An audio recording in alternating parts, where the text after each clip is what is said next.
मैं सिपाही हूँ, मैं लड़ता रहूंगा। ये अपने इन मकूम मकासद से मेरे को पीछे नहीं हटा सकते। जिस रास्ते पे मैं चल रहा हूँ, इनका अब दास्तानों में भी नाम नहीं मिलेगा आपको। चौधरी असलम का असल चेहरा कौन सा था? एक फर्शनास पुलिस ऑफिसर का जिसने दहशतगर्दी के खात्मे के लिए अपना सब कुछ निछावर कर दिया, या वो ऐसे इनकाउंटर स्पेशलिस्ट थे जिन्होंने कई मावराए अदालत कत्ल किए जिनमें कई लोग मासूम थे? चौधरी असलम का राइट हैंड कौन था और इनकी मौत का जिम्मेदार कौन है? मैं हूं मुदस्सिर नजीर। मैं बहुत मेहनत और भरपूर रिसर्च के बाद आपके लिए रिपोर्ट्स तैयार करता हूं और उम्मीद करता हूं कि आप इस वीडियो को देखने और लाइक करने के साथ साथ रफ्तार को सब्सक्राइब और फॉलो भी करेंगे, ताकि ऐसे मुश्किल मौज़ूआत पर बात करने का मेरा हौसला कभी कम ना हो। लियारी गैंग वॉर ऐसी बन गई थी, लियारी गैंग वॉर ऐसी ऑपरेट कर रही थी, नेटो का कंटेनर ऐसी छीन गया। ये पुलिस का काम था, पुलिस की टके की औकात है। चौधरी किसी पार्टी का दुश्मन नहीं है, चौधरी धरती के दुश्मनों का खात्मा करता है। अब एक ही तरीका है कि अगर ये मेरे पाँव पकड़ के माफ़ी मांग लेगा तो मैं इसको माफ़ भी कर दूंगा और हथियार भी वापस कर दूंगा। इस तरीके से असलम को माफ़ी मांगनी पड़ी। मैंने उनकी बम प्रूफ गाड़ी पर हाथ रख करके जब वो सिगरेट पी रहे थे तो मैंने उनसे कहा था कि जिन लोगों के लिए आप काम कर रहे हैं वही एक दिन आपको ठोक देंगे। सुबह 1 बजे मुझे फोन आता है, हिल के असलम बोलते हैं नौरीन ये हो गया। ये तो नहीं कह सकता असलम कि वो कोई बहुत बला का शातिर था, वो ताकत को सलाम करता था। चौधरी का ईमान नहीं बिकता। उन्होंने कहा था आरफीन मैं शेर की सवारी कर रहा हूँ, अगर शेर से उतरा तो शेर मुझे खा जाएगा। तो मैंने उनसे ये कहा था आपको जान के खुशी होगी कि शेर ने आपको खाना ही है। उन्होंने उसामा खाजरी को अलिफ नंगा कर दिया और थाने के गेट से बांध दिया बाहर। रिमांड लगे तो चौधरी असलम हमारा है।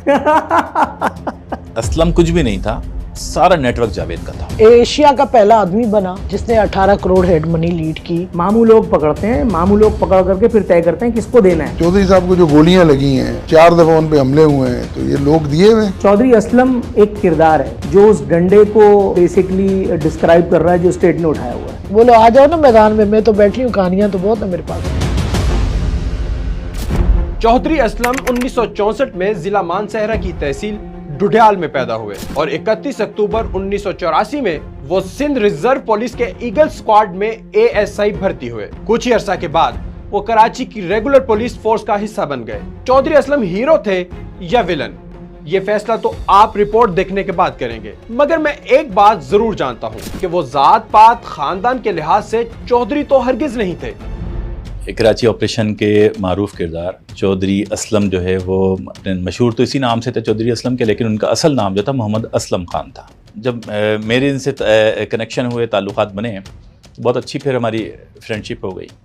तो उस वक्त मैंने उनसे ये सवाल किया था कि यार हज़ारा में तो चौधरी नहीं होते, आपका नाम के साथ चौधरी कैसे लगा हुआ है, चौधरी कैसे बन गया आप? बोला मैं इसका जवाब दूँगा, मैं बाद में बताऊँगा। असलम जब पहली बार कराची आया तो उसकी जो सबसे पहली जो उसकी रिहाइश थी वो रेती लैन में थी। इसका जो छोटा सा मकान था, उस मकान के अंदर आप सर उठा के चल नहीं सकते थे, रुकू की तरह चलना पड़ता था, और वाशरूम भी नहीं था पूरे। मुझे फिर बाद में असलम ने बताया कि वाशरूम तो पूरी आबादी में नहीं है, वो तो हम लोटा ही भरते हैं और 2 ट्रेनों के दरमियान बैठ के मामला हल कर लेते हैं अपने।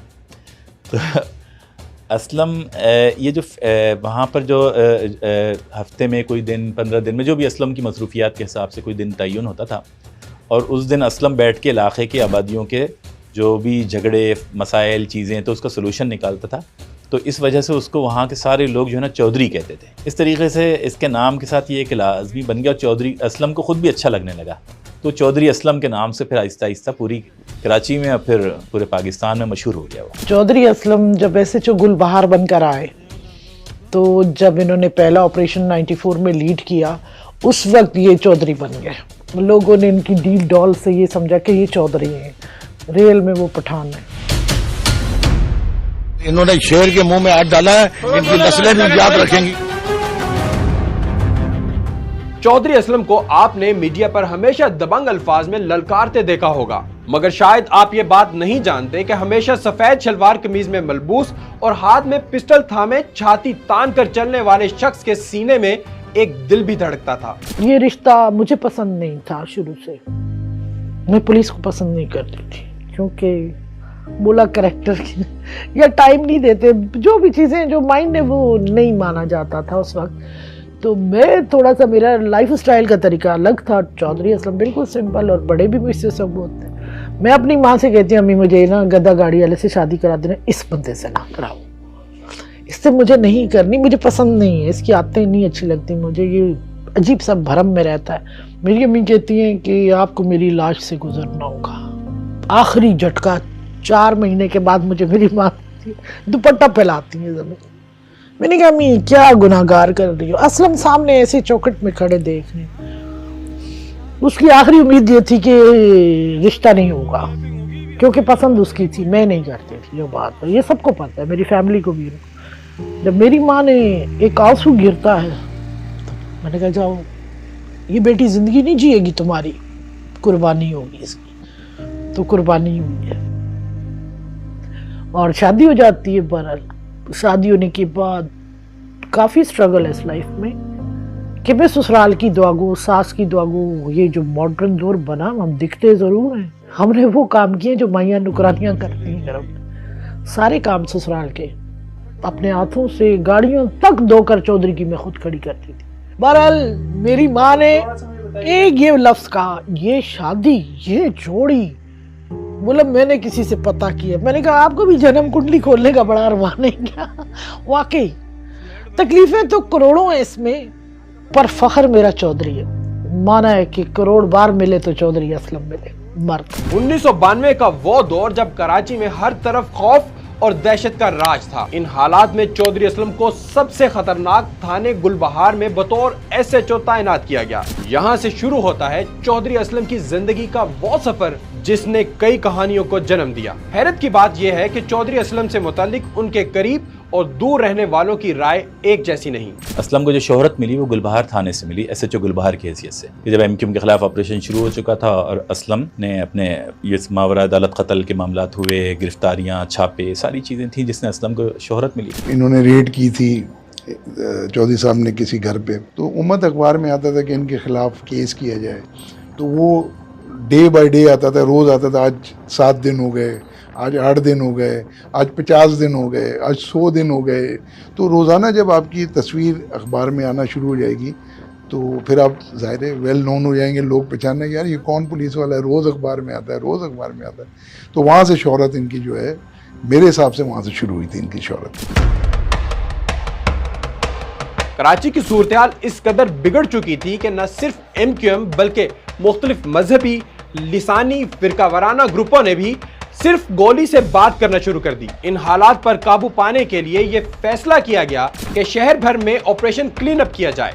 इस ऑपरेशन के नताइज तो किसी हद तक बेहतर रहे, मगर इस ख्याल ने भी जन्म लिया कि ये ऑपरेशन सिर्फ एक मखसूस जमात के खात्मे के लिए किया गया है और इसके लिए चौधरी असलम जैसे किरदारों को खास तौर पर चुना गया है। दहशतगर्द, जो तंजीमों के अंदर दहशतगर्द होते हैं, चौधरी किसी पार्टी का दुश्मन नहीं है, चौधरी धरती के दुश्मनों का खात्मा करता है, चाहे वो कोई भी पार्टी से। ये बयान उसने अपना भी एक जगह पे दिया था कि हम पार्टियों को नहीं देखते, हम मिट्टी के ऊपर जो दहशतगर्दी फैलाते हैं हम उसका खात्मा करते हैं। 94 से पहला ऑपरेशन लीड होता है जब, तो उसके बाद होते ही ये चौधरी रुका किसी जगह पे भी नहीं। 2 नंबर लोगों से निपटने के लिए आपको विलन कैरेक्टर्स की ज़रूरत होती है। आपको TTP वालों से निपटना है, आपको गुंडा अनासिर से निपटना है, तो उसके लिए तो आपको चौधरी असलम चाहिए। लेकिन अब इसके लिए क्या ही ज़रूरी है कि किसी फल वाले को उठाना हो तो उसके लिए भी कोई चौधरी चाहिए हो, किसी जो है वो नकीबुल्ला को उठाना हो तो उसके लिए कोई रावणवार चाहिए। तो इस सवाल में आप अपना जवाब तलाश कर सकते हैं कि चौधरी असलम एक इंतहाई मुतनाज़ा किरदार थे। बहुत सारे लोगों के नज़दीक शायद वो हीरो होंगे, लेकिन बहुत सारे लोगों के नज़दीक वो विलन भी थे। अच्छा, पूरी MQM ही स्टेट के लिए ख़तरा थी, लेकिन स्टेट के ऑर्गन्स ने खुद MQM को बनाया था। तो अब मैं क्या नाम लेना शुरू करूं, अल्ताफ़ हुसैन से लेना शुरू करूं और जो है वो आखिर में मुस्तफ़ा कमाल तक आना है, तो मेरा ख्याल है पूरा इंटरव्यू तो आपको ऐसे ही में चला जाएगा।